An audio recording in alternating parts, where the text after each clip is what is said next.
So hello friends, welcome to online Guruji classes.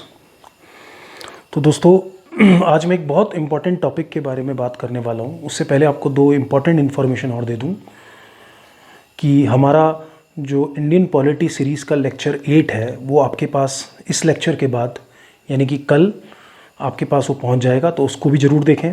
ठीक है ना। इसके बाद हम लोग साइंस के भी वीडियोज़ सब शूट हो चुके हैं, तो कल से उनको लगातार अपलोड करेंगे। ठीक है, तो ये तो सब चलता रहेगा। उसके अलावा अगर आप मॉक टेस्ट करना चाहते हैं तो लिंक चेक कर लें इस वीडियो के डिस्क्रिप्शन में, वहाँ से आपको लिंक मिल जाएगा।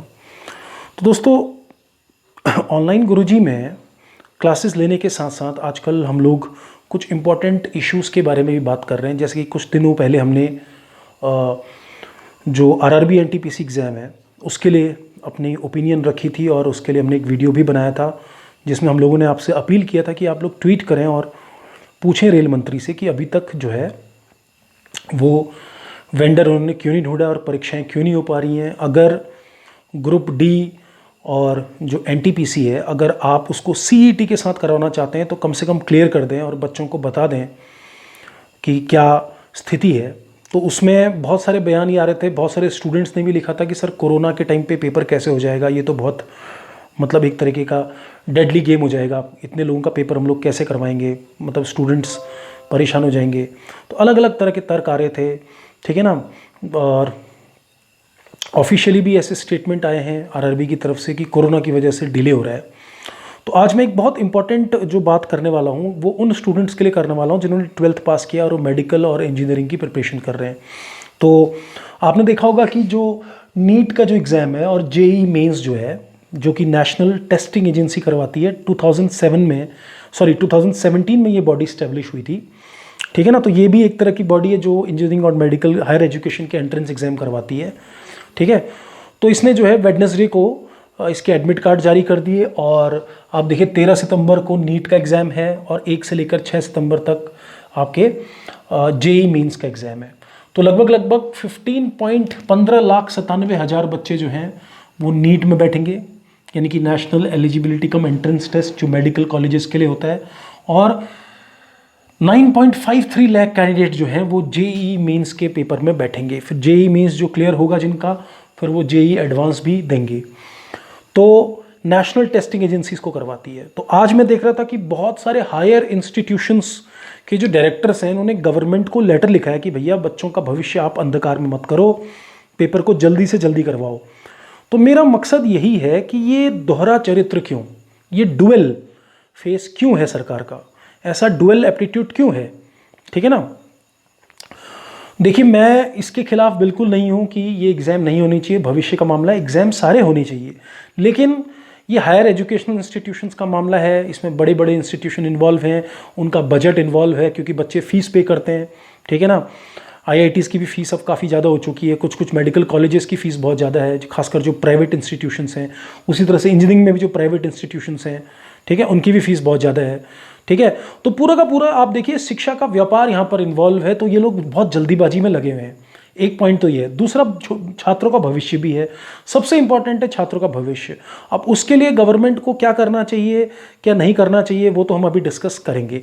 लेकिन आप देखिए कितनी वैकेंसीज, आप देखिए आप आरआरबी एनटीपीसी अभी तक नहीं करवा पाए, उसमें आप तरह तरह के बहाने दे रहे हो।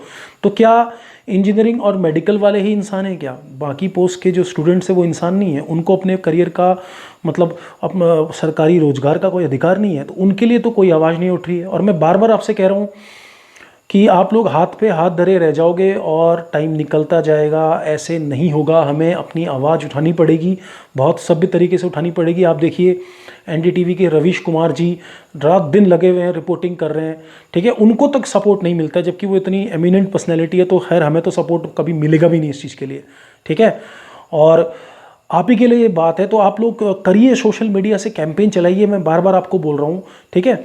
और दूसरी बात आप देखिए कि गवर्नमेंट कितनी जल्दीबाजी कर रही है इस एग्ज़ाम को करवाने में। अच्छी बात है, करवाए, लेकिन कुछ समस्याएं हैं देश के सामने। सबसे बड़ी प्रॉब्लम क्या है, आप देखिए अकोमोडेशन और ट्रैवलिंग का क्या होगा। बहुत सारे स्टेट्स ऐसे हैं जिन्होंने लॉकडाउन किया हुआ है अभी तक।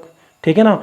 और वहाँ पर गाइडलाइंस जारी नहीं है, तो बच्चे जो दूसरे स्टेट में पेपर देने जा रहे हैं वो कहाँ रहेंगे, पहली बात तो ये है। दूसरी बात, बहुत सारे स्टूडेंट्स ऐसे हैं हालांकि गवर्नमेंट ने सेंटर की चॉइस भी दी हुई है इसमें, लेकिन बहुत सारे एरियाज ऐसे, जैसे असम में आप देखिए, असम में फ्लड का इतना प्रॉब्लम है, ठीक है। तो बच्चे क्या करेंगे, उनके भविष्य का क्या होगा, वो लोग कैसे ये एग्ज़ाम को दे पाएंगे। ये तो ऐसा हो जाएगा कि जो संभ्रांत बच्चे हैं, जो अमीर वर्ग से आते हैं, जिनके पास सारी फैसिलिटीज़ हैं, वो तो पहुंच जाएंगे पेपर देने, गरीब बच्चा क्या करेगा। तो बहुत ही ग्राउंड लेवल पे जाकर सरकार को सोचना पड़ेगा, कुछ स्पेशल ट्रेन्स चलाई जाएँ, ठीक है ना, अकोमोडेशन की कुछ स्पेशल व्यवस्था की जाए, सोशल डिस्टेंसिंग का ध्यान रखा जाए इन पेपर्स को करवाने के लिए। तो क्या इसी तरह से आरआरबी एनटीपीसी का एग्ज़ाम नहीं हो सकता, क्या इसी तरह से एसएससी सीजीएल का एग्ज़ाम नहीं हो सकता। सारी परीक्षाएं इसी तरह से करवानी चाहिए, ठीक है ना। तो आप मेरा वीडियो बनाने का मोटिव ये है कि आप देखिए कितना एक्टिविज्म है, जहाँ पर इन्फ्लुएंस होता है, जहाँ पर पावर होता है, वो काम होके रहता है, ठीक है ना। एग्ज़ाम हो रहे हैं, अभी आपने देखा होगा कि जो Uttar Pradesh public service commission है, उसने जो है, जो ब्लॉक लेवल एजुकेशन ऑफिसर्स हैं, बीईओ, उनका एग्ज़ाम करवाया, ठीक है ना। तो परीक्षाएं हो रही हैं, जो परीक्षाएं होनी चाहिए वो हो रही हैं। जिन परीक्षाओं के लिए जन प्रतिनिधित्व ज़्यादा नहीं है, जबकि आप देखिए आरआरबी एनटीपीसी 1,30,00,000 लोगों ने इस फॉर्म को भरा है और अभी तक वेंडर भी नहीं आ पाया है, ठीक है। और यहाँ पर सबसे बड़ी परेशानी क्या है कि इस एग्ज़ाम के लिए जो बच्चे हैं उनके लिए प्रॉपर अरेंजमेंट, या तो गवर्नमेंट, देखिए टाइम कितना रह गया। और दूसरी बात, 13 सितंबर को ये एग्ज़ाम है। आप देखिए 13 सितंबर को हिमाचल पीसीएस का भी एग्ज़ाम है, ठीक है। तो वहाँ पर अरेंजमेंट्स कैसे किए जाएंगे, ठीक है ना, किस तरह से वो होगा, क्योंकि हिमाचल में भी बच्चे भाई नीट वगैरह तो देंगे ना एग्ज़ाम। तो मतलब कुछ सोच समझ के प्लान करके, ये नहीं है, गवर्नमेंट को एग्ज़ाम करवाना चाहिए, बिल्कुल करवाना चाहिए, लेकिन बहुत सावधानी बरतनी चाहिए। बच्चों के लिए अलग से ट्रांसपोर्टेशन की व्यवस्था हो, उनकी अकोमोडेशन की व्यवस्था हो, सोशल डिस्टेंसिंग का ख्याल रखा जाए ताकि किसी को कोई इन्फेक्शन ना हो।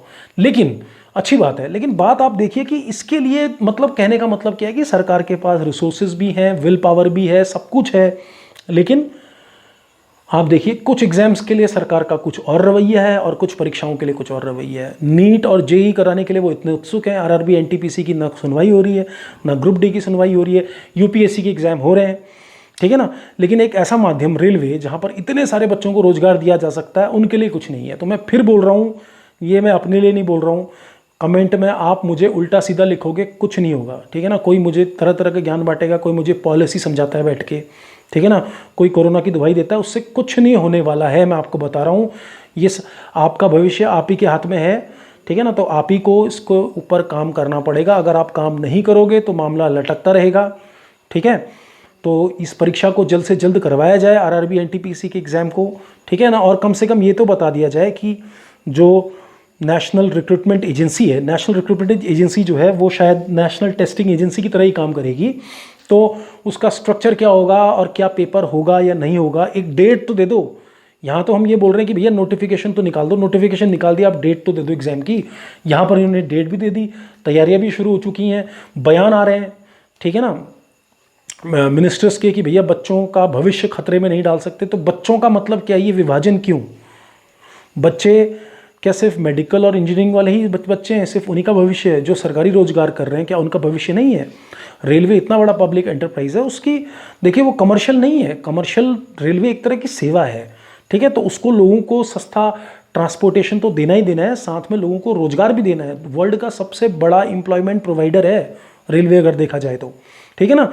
तो आप देखिए, मैं आपको इसीलिए ये वीडियो बनाया कि नीट के लिए कोई वो नहीं है गवर्नमेंट का, गवर्नमेंट बिल्कुल कमिटेड है कि एग्ज़ाम करवा के रहेगी। हालांकि बहुत सारे इश्यूज़ यहाँ पर हैं, ठीक है। बाढ़ प्रभावित क्षेत्रों का क्या होगा, ट्रांसपोर्टेशन का क्या है, और अभी सेंटर भी आप चेंज करेंगे तो देखिए कुछ लोग बोलेंगे मेरे को कमेंट में कि सर नहीं, गवर्नमेंट ने तो बोल दिया सेंटर चेंज करने का ऑप्शन है। तो भाई साहब, सेंटर चेंज करने का ऑप्शन है, हर कोई चाहेगा कि उसका सेंटर उसके घर के पास ही हो, लेकिन जब इतनी सारी एप्लीकेशंस आएंगी सेंटर चेंज करने की, तो उनको प्रोसेस करना बड़ा मुश्किल होगा। इतने लोगों को सेंटर, आप मतलब यहाँ पर ये चल रहा है ना कि कागज़ में सारी पॉलिसीज़ बन रही है, हवा में प्लान बन रहे हैं। हवा में प्लान कोई बना देगा, जब करने की बारी आती है उसको तब पता चलता है। करने का आप देखिए ना, 18 महीने से अभी तक वेंडर नहीं ढूंढा, ठीक है। तो यही है, तो इन चीज़ों को कंसिडर किया जाए कि भविष्य सबका बराबर है, स्टूडेंट सब बराबर हैं। अगर आप एंट्रेंस एग्जामिनेशन की परीक्षाएं करवा रहे हैं तो भैया जॉब्स के लिए भी परीक्षाएं करवाएं, जल्द से जल्द करें, बेरोजगारी कम करें। लोगों को काफ़ी ज़रूरत है रोजगार की। आप देखिए कोविड की वजह से कितनी ट्रेजेडी है। अच्छा, दूसरा एक मैटर और है बेचारा, मॉरिटोरियम का मैटर। आप देखिए अभी 31 अगस्त को मॉरिटोरियम ख़त्म हो रहा है, इतना ज़्यादा ब्याज लिया जा रहा है, चाहे वो क्रेडिट कार्ड्स हों, चाहे वो लोन्स के ऊपर हों। तो क्या वो मॉरिटोरियम लोगों की वजह से आया? उनको क्यों भुगतना पड़ रहा है इस चीज़ का? डबल डबल उनका इंटरेस्ट हो रहा है, वो सब प्रिंसिपल पे ऐड होगा और उनके ऊपर देखिए, उनकी जेब के ऊपर कितना गहरा आघात यहाँ पे लग रहा है। अब आरबीआई बोल रही है कि बैंकों को 2 लाख करोड़ का घाटा होगा, ठीक है ना।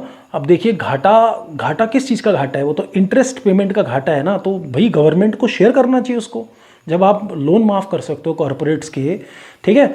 तो क्या मॉरिटोरियम आप उसके लिए क्या कुछ इंटरेस्ट के कोई गाइडलाइंस नहीं निकाल सकते? तो देखिए कितनी समस्याओं से देश घिरा हुआ है। एक तरफ लोगों के पास रोजगार नहीं है, नोटिफिकेशन आके परीक्षाएं नहीं हो रही है, एक तरफ हायर एजुकेशन में भविष्य की चिंता हो रही है लोगों को, लोग लेटर पे लेटर लिख रहे हैं। आपने कभी इन हायर इंस्टीट्यूशंस के डायरेक्टर्स को लेटर लिखते हुए देखा कि रेलवे को लेटर लिख के बोलते हैं भैया एग्जाम करवाओ?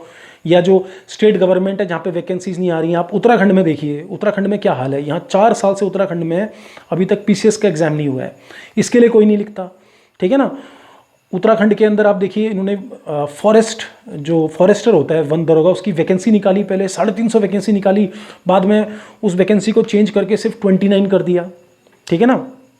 तो देखिए कितना, मतलब बात वही है यहाँ पर कि समाज के अंदर एक विभाजन हो चुका है। जो लोग संभ्रांत हैं, जो लोग कर सकते हैं, उनकी तो बात रखी जा रही है, ठीक है ना। आप देखिए मुकेश अंबानी जैसे लोग तो 4th नंबर पे आ रहे हैं वर्ल्ड पे, लेकिन भारत का गरीब जो बंदा है, जो मिडिल क्लास है, जो पढ़ लिख के मेहनत करता है, उसका क्या, उसके लिए क्या? तो उसको भैया खुद आना पड़ेगा, अपनी आवाज़ उठानी पड़ेगी। मैं पॉलिटिकल लेक्चर लेके आया हूँ आपके लिए, तो उसमें मैंने मूल अधिकारों के बारे में पढ़ाऊंगा, तो आप समझिए उन मूल अधिकारों को, उनको भी देखना, सब चीज़ों को देखना, पढ़ना लिखना। भाई नौकरी भी करोगे, आप पढ़ लोगे, ठीक है ना।